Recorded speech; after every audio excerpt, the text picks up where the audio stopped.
MLAയുടെ നിർദ്ദേശപ്രകാരം Muvattupuzha MC road പുനർനിർമ്മാണം ഉദ്ഘാടനം ചെയ്ത ട്രാഫിക് പോലീസ് ഉദ്യോഗസ്ഥന് സസ്പെൻഷൻ കിട്ടി. കഴിഞ്ഞ വെള്ളിയാഴ്ചയാണ് ടാറിംഗ് പുരോഗമിക്കുന്നതിനിടെ മാത്യു കുഴൽനാടൻ MLAയുടെ നേതൃത്വത്തിൽ ഉദ്ഘാടന ചടങ്ങ് നടത്തിയത്. കോൺഗ്രസിന്റെ രാഷ്ട്രീയ നാടകത്തിന് സർക്കാർ ഉദ്യോഗസ്ഥൻ കൂട്ടുനിന്നു എന്ന് കാണിച്ച് CPM മുഖ്യമന്ത്രിക്കും DGPക്കും പരാതി കൊടുത്തു. പിന്നാലെ സസ്പെൻഷനും കിട്ടി. മാസങ്ങൾ നീണ്ട ഗതാഗതക്കുരുക്കിനൊടുവിൽ ആദ്യഘട്ട ടാറിംഗ് പൂർത്തിയാക്കിയതിന്റെ ഭാഗമായായിരുന്നു ഉദ്ഘാടനം. MLA മാത്യു കുഴൽനാടന്റെ നേതൃത്വത്തിലെത്തിയ കോൺഗ്രസ് നേതാക്കൾ ഡ്യൂട്ടിയിലുണ്ടായിരുന്ന ട്രാഫിക് SI KP സിദ്ദിഖിനോട് ഉദ്ഘാടനം നടത്താൻ ആവശ്യപ്പെട്ടു. ഉദ്ഘാടനം വിവാദമായതിനു പിന്നാലെ ഉദ്യോഗസ്ഥനെ സസ്പെൻഡ് ചെയ്തു. മേലുദ്യോഗസ്ഥരുടെ അനുമതിയില്ലാതെ ഉദ്ഘാടന ചടങ്ങിൽ പങ്കെടുത്തു എന്നതാണ് കാരണം.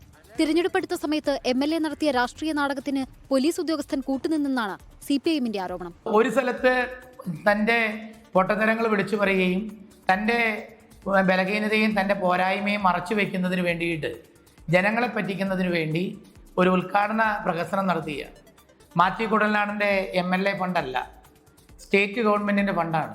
ഇത്തരത്തിലുള്ള പ്രഹസന പരിപാടികൾ MLAയുടെ നേതൃത്വത്തിൽ അവസാനിപ്പിക്കണം. ഇവിടെ വികസനമാണ് വേണ്ടത്, പ്രഹസനമല്ല എന്നാണ് MLAയോട് സൂചിപ്പിക്കാനുള്ളത്.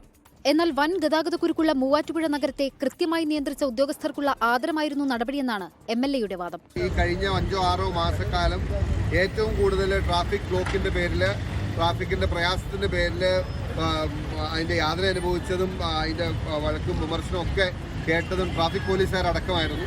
ഈ പുതിയ ടാറിംഗ് നടത്തിയ പാതയിലൂടെയുള്ള ആദ്യ ഗതാഗതം അദ്ദേഹം ഇവിടെ തുറന്നു കൊടുക്കുന്നു. നഗര സൗന്ദര്യവൽക്കരണവുമായി ബന്ധപ്പെട്ട് ആരംഭിച്ച റോഡ് നിർമ്മാണത്തിന്റെ ആദ്യഘട്ടം മാത്രമാണ് ഇതുവരെ പൂർത്തിയായത്. 24 ഇടുക്കി. ലോകത്തെവിടെയായാലും ഏത് സമയത്തും 24 വാർത്തകളും ഓഗ്മെന്റഡ് റിയാലിറ്റി പാക്കേജുകളും എക്സ്പ്ലെയിനറുകളും വിശദമായി കാണാൻ ഞങ്ങളുടെ YouTube ചാനൽ നിങ്ങൾക്ക് സബ്സ്ക്രൈബ് ചെയ്യാം.